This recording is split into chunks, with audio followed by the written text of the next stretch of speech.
There is an ongoing rift that pro-Pakistan media or pro-Taliban media or pro-Taliban voices will not tell you. But it's being reported about how there was a clash between the Baradar camp and the Haqqani camp in the Taliban, and that's why there is a delay in the government formation. The Taliban government has been delayed. September 4th was when it was supposed to happen. Taliban postponed it. The announcement of the governing council has been delayed by the Taliban. Taliban has struggled to so far form an inclusive government.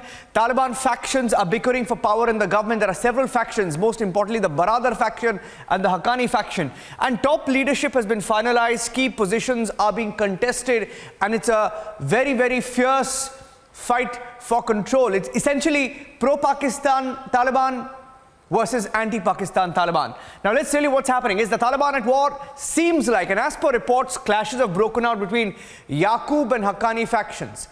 Yaqoob and Haqqani factions. As per reports, and we're going purely by reports in the media, 17 people have been killed in clashes between these two factions, we are told, and a top Taliban commander, Akhundzada, has been injured in the clashes according to reports. In fact, that question was asked to the Taliban during a news conference. Even the Taliban spokesman said that when it's time, Akhundzada will emerge. But reports suggesting the contrary. Now, Pakistan ISI chief, we are told, was rushed to Kabul following these clashes because essentially the clashes hinged on Pakistan and the over-influence of Pakistan. Now, let's look at the different factions and what we know so far. The Haqqani faction, the Yaqoob faction, and the Baradar faction. Now, these are the three camps in the Taliban. The Haqqani faction based in Kabul, very pro-Pakistan, known as the pro-Pak faction. The Mullah Yaqoob faction, known as a pro-Afghan faction. And the Mullah Baradar faction, he's been more or less the face of it. He led the talks in Doha, seen as the more so-called what they would like to paint as a moderate face. Now he's been leading the talks, been going to China, trying to meet people who could help Taliban government.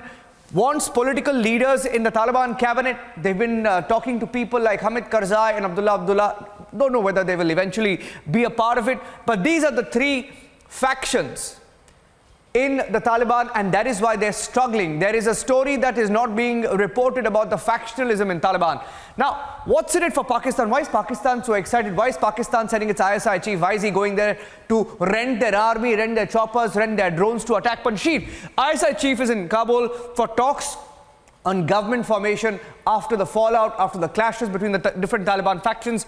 ISI is playing an active role in formation of the Taliban government. It's been delayed, and that's why he's there. ISI is pushing for top positions for the Haqqani network.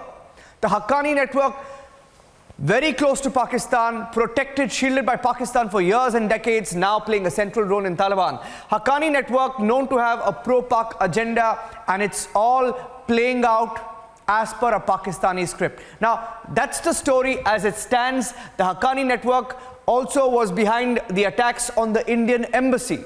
The Haqqani network, its dominance could also challenge India's presence. They don't want India to have a role at all in Afghanistan. So that's a story that is not being told about the factionalism within the Taliban.